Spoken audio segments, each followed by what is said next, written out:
30% to Africa's GDP, yet only 6% of commercial bank lending flows into this particular sector. This leaves millions of emerging farmers caught in the quote-unquote missing middle, too advanced for microfinance, but not yet eligible for commercial credit. The real barrier isn't just collateral, but it really is the absence of verified records, its cash flow histories, as well as financial track records that banks require. To help unpack this further for us this afternoon, we're joined by Dr Langa Simela, Business Development Manager at Absa AgriBusiness. Doctor, welcome to African Business. Good to have you with us today. Thanks, Thami. Thanks for having me over, and thanks to you and your listeners. When we look at these figures, Doc, I mean, you see that agriculture really has a really huge contribution to Africa's economy, yet it still receives so little commercial bank lending. Why is that? So I must just start with a disclaimer that us as Absa Agri, we are a very big lender to the agricultural sector. But to the point you made earlier on, yes, the developing sector still remains a challenge. And the first one is the jockey themselves. Some of them have been farming for a number of years. They've used their salaries, their pensions, or even income from other businesses to support their agribusinesses. But what they don't do correctly is to keep substantive information or records with which to apply for credit from a commercial bank or other commercial entities. So when they come to banks and other lenders, there is inadequate information to make a credit decision with. And linked to that, in instances you have insecure land tenure, access to water that cannot be verified, and limited access to markets, weak logistics, and all those things. All those things combined make it difficult then to actually make a credit decision to support these farmers. And I think that answer ties into somewhat my next question. If you could maybe just clarify for us what exactly is that missing middle, and why are so many agripreneurs trapped there?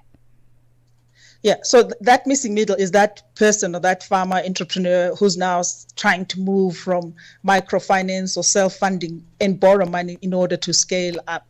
And while they're trapped, it is that information gap that I'm talking about, that they're not able to put together a credit-worthy application where you can look at it and say, okay, this is in place, that's in place. This person can definitely borrow whatever he needs. Let's say he's planting maize and is in an area that produces 7 tons per hectare. He can definitely say, I can do the 7 tons per hectare. I can generate the money, be able to make profits, and also pay back whatever I've borrowed to put into that. So that's a gap that needs to be addressed, to be able to assist them, to be able to put in that, collate all the information that they need in order to be able to put in a credit-worthy application. Collateral also, how much of a role does that play in being a barrier? It is one of them, but I wouldn't say it is the primary one. As I've already said, the primary one is the financial literacy, the weak record keeping, the inability to demonstrate compliance, for instance, paying your taxes. That's one of the things we would require of you as a bank. So the collateral, what it does, it says, if we lend to you and something goes wrong, what do we fall back on? So it really comes in when the decision has been made that, okay, this business makes sense, it's viable, it's going to grow. If you put money into it, it will grow, enable it to grow, and it will be able to pay back. But should all the risks that could happen, should one of them not be taken care of, what then does the bank fall back on? So that's the role of collateral, really. It's not the major, or at least it's not the foremost consideration. Right. And the thing is, in the market, everything. It comes in after it's actually been approved. But in the time that we've got, could you take us through and perhaps unpack the tiered finance pathways and how these tiered finance pathways work in a really practical way on the ground? So this is something that we feel the industry should drive, and we're sort of trying to help to drive that as well. I always liken it to school. You have a foundational phase where you're really developing, starting up, learning the basics. That is normally, as I said, self-funded or funded by grants. So the returns there are uncertain, but there's a lot of capacity building, skills development, and just ready to grow. And when the entrepreneur, the farmer has demonstrated that they're able to do the basics, then you can go into concessional lending. Concessional lending, now it's soft loans with easy payment terms, grace periods, and can easily be written off should there be a need to.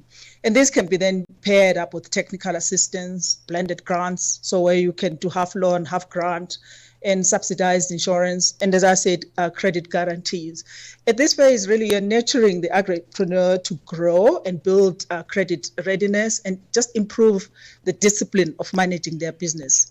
Once they've grown and they demonstrate the capacity that they can manage all the risks associated with their business, they are compliant with all the legislation that is they need to comply to, the business is viable, then they can go to commercial lending. And as you say, from a practical perspective, I always liken it to school. You start off at nursery, and then when you've demonstrated certain capabilities at nursery, you graduate to primary, to secondary, and ultimately tertiary education. So you're not thrown in the deep end into tertiary education without all the preparation that goes there. So that's really the progressive financing pathway that I think we should build on. Start with the grant, going to concessional, and ultimately to commercial lending. And we'll leave it at that for this afternoon, Dr. Langa Simela. Certainly a lot to unpack as far as agriculture is concerned. And as you so aptly highlighted, the various options that are available for farmers and that all-important prerequisite of making sure that the records are there in order for them to even qualify and be creditworthy for the applications. We thank you for your time, ma'am. Thank you very much, Thami. It's been a pleasure. That's Dr. Langa Simela. She's the Business Development Manager at Absa AgriBusiness. Taking us to exactly 3